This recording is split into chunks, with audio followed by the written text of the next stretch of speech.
What's going on, everybody? It's EricRayweather back here, helping you take your game to the next level. Now, really quickly, if you're new to this channel, go ahead and hit the subscribe button below. Make sure to hit the bell icon so that you join the notification squad and never miss an upload. Now, for today's video, this is going to be more for the beginners, basic tips. I'm going to tell you how to be unstoppable in Madden.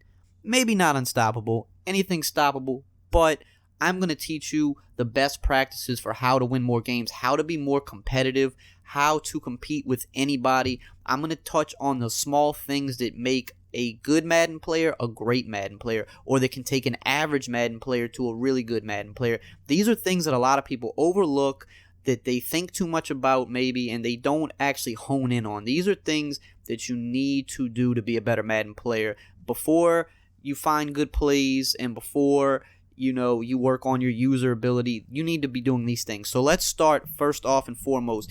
Know what your play style is, right? Because this is the thing. Some people come into the game and they're like, I like to run the ball. If you like to run the ball, you need to scheme everything around that. You need a playbook that has runs that you're comfortable with, that you like.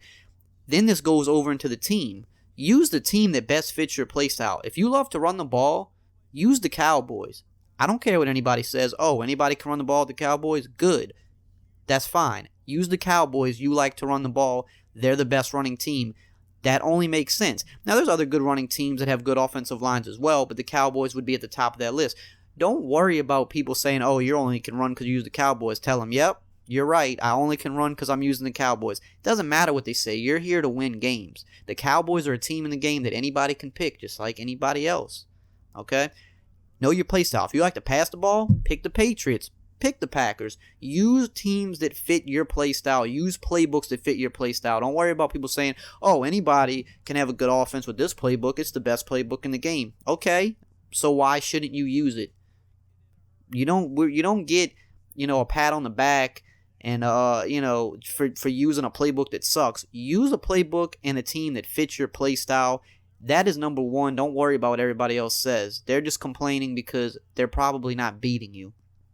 Number two, monitor fatigue. This is crucial on offense. A lot of people don't do this. When you see your players starting to get yellow or starting to get red at the play call screen, sub them out.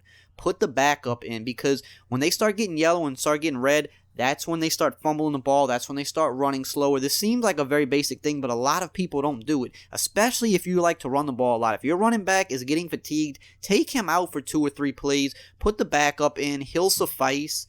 Pass the ball if you have to while he's out, but don't keep forcing a player that's fatigued to keep handling the ball, because that's when you're going to fumble. That's when he's going to start slowing down, getting stripped. A lot of bad things happen. Always monitor fatigue. Next key thing, this is probably the biggest thing. This separates the very best Madden players from the greatest Madden players, is clock management. Something that people, for the most part, just flat out suck with. Even there's really good players that suck with clock management. I don't know why, because it's really not that difficult, okay? Seems simple enough, but a lot of people don't pay attention to it. That's why it's so important in real life, but people for some reason don't carry it over to Madden. Let's just say, for instance, okay, this is just a very basic example, and I'm going to use some better examples, but just to start off as a basic example, if you've got 3 minutes left in the game and you're up 1 point, 3 points, 7 points, if you're up, run the ball. Run the clock all the way down. Don't say, oh, I'm going to hike the ball with 15 seconds left on the play clock. No, you hike the ball when there's less than 5 seconds left on the play clock. You're not there to make friends. You're here to win the game. Okay? Now, let's use a little more, a better example, or an example that's not as common, let's just say, that everybody would know about. Let's say you have 3 minutes left in the first half. Doesn't really matter what the score is. You could be tied, you could be winning, whatever. Let's say you're up 3, and you have 3 minutes left. You should be trying to make that the last drive of the second half every time. You should not be trying to score quick. Now, if you happen to score quick, yeah, don't, if you run the ball and the hole opens up and it's just wide open, yes, you take the score. You don't try to purposely not score. But what I'm saying is, don't necessarily go out there with the mentality of you need to score ASAP. You want to milk that down and try to score with it being less than 30 seconds left, whether it's another field goal or a touchdown. Let's say you score a touchdown, right? Now you're up 10. He's got 20 seconds left. He's probably not scoring. And let's say this is a situation where you're getting the ball at half. Now you're coming out at half up 10 with the ball, and you can just start milking the second half away. Now you're already up 2 possessions. Whenever you have the ball in the second quarter, if it's like less than 4 minutes on the clock, you should be trying your best to make it the last score of that half. If you have the ball with less than 4 minutes left in the fourth quarter and you're up, you should be trying to hold the ball for the rest of the game. Another thing you got to pay attention to, let's say, the fourth quarter just started, so there's like 5 minutes left, and you are up 7. Your goal should be running as much clock as possible. You're likely not going to run the whole 5 minutes out, but your goal in that situation should be run as much clock as possible and just get a field goal. If you get a touchdown, great, but all you need to play for is a field goal, because if you can run, let's say, 3 minutes off that clock because you're playing conservative, you're letting the play clock run, you get in the field goal range, you get the field goal, you're up 10 with 2 minutes left, it's highly unlikely that he's going to be able to get the ball and score twice in 2 minutes.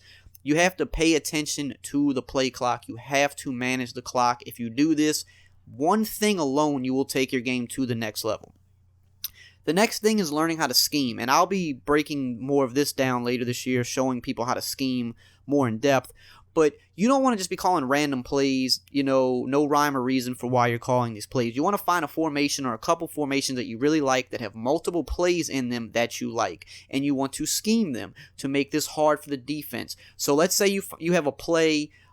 Let's say you're in a shotgun formation that has a good shotgun run, and you're like, okay, I really like this shotgun run. I think that I can build around this. I can keep the defense honest because I'm in shotgun, but there's a run that they have to respect. Now your goal is, okay, find a play that can attack deep, find a play that can attack short, find a play that's really good at attacking to the left, find a really good play that's good at attacking to the right. Find some plays that are a mix of both, where you say, okay, I have high-low reads, I have a deep post over here and a corner route, but I have these underneath routes coming underneath them, so they have to pick and choose who they defend. You want to have plays that attack different areas of the field, and you also want at least one run play to keep them honest, and if possible, a play action play, because now when you pull out the play action, they're going to assume you're running. It just gives them another thing to think about. This is how you make it tough on the defense to defend you. Now this kind of jumps into part B of scheming, is you have to mix up your plays. Everybody's going to have one play or maybe a couple plays that they're just really good with, they really love, it's their bread and butter, and they're going to use it more often than not, but you don't want to get stuck calling these plays 10 times in a row, 20 times in a row, because an average to above average guy will eventually catch on and start to lock you up. You need to mix up your play calls. Sometimes you need to be willing to almost just take no gain just for the mind game of mixing it up, just saying, like, this play might not work, but I'm not in the point of the game yet where I have to make every yard count. Let me mix it up. Let me give him something to think about. I might pull out this play action and it might not work, but now he always has to know that, yeah, it didn't work that time, but he's willing to pull out a play action, so I have to remember that. Always mix up your plays. It's very crucial. Don't get complacent calling the same plays over and over. That is the quickest way to get stopped. Unless you're playing someone that just flat out sucks, and yeah, you can get away with that, but the average person, you're going to need to be a little more creative. Know your personnel. This is another big thing. Always know your personnel. This kind of goes back to knowing your play style and your team. Know who has the best route running on your team, because there's going to be certain plays, certain routes where the route running makes all the difference. If you have a guy with 93 route running, he's going to beat most cornerbacks, whereas if you have a guy with like less than 80 route running or 85 route running, he's not going to get the same kind of separation. Know who your guys are. Put them in the place that they need to be to succeed. Put your best wide receiver on the route where you need your best wide receiver. Put your fastest wide receiver on the route where you need your fastest wide receiver. So let's say a drag route. Typically you want a fast guy on a drag route so that if he's in man coverage, he can outrun his defender. You don't really need great route running for that route. So know that, hey, I have a drag route on this play. I need my fastest receiver here, and I have this post over here. I need my best route runner there. Now, sometimes your best route runner and your fastest guy are going to be the same guy. So in that case, you have to kind of maneuver around it. Put the best route runner on the post that's good enough to get the separation, and put a guy fast enough on the drag that's fast enough to get the separation there. Know your running backs. Know, hey, my bell cow running back's tired. I had to sub him out, but the backup running back, his carry rating is low, so maybe I don't want to risk running the ball with him. Maybe I should pass the ball while I give my other running back a couple plays off, because I don't want to risk this guy fumbling the ball because his carry rating is so low. Little things like this are going to make you a better player. And last but not least, this is when the user comes in. Once you've got all that together, you need to be using more. This is more so a defensive tip. If you use a defensive line, you're just not going to be rewarded the same way. You want to try to typically be on a linebacker. You want to guard the middle of the field because this is how you can take away routes. If you're on the defensive line, you can never take away one of your opponent's routes. So even if you're not the best user, but you're playing someone that you know he just loves to throw the slant route over the middle over and over, by you getting on a linebacker and just simply pretty much shadowing that guy that you know is going to be on a slant, you can take him away and get interceptions. Now, when you're playing better people, they're going to have multiple routes that you have to worry about. But if you're starting small, just try your best at taking away one route per play. Once you get better, you'll learn how to take away one route and then peel off to try to take away another route too. But as a start, just try your best every play. Your goal should be to take away one route from the offense, whether it's a slant, whether it's a drag, whether it's a streak, whatever it is. You want to be in the middle of the field, and whatever the immediate threat coming in your area is, you want to be in front of him, and you want to be ready to intercept it if they throw it to you. It's hard at first, but with repetition, just like anything else, it gets easy and it becomes second nature. You have to force yourself to do it if you want to become better at the game. If you can take away routes, you're already going to be ahead of like half the people that play the game because half the people just simply don't know how to do it or don't take the time to learn. So those are the basic tips. Madden 18 101. If you want to become a better Madden player, focus on those key things first. I promise it will take your game to the next level. If you enjoyed this video, as always, drop a like, comment, subscribe. I will be dropping Madden tips all year for you guys, and I will see you guys next time.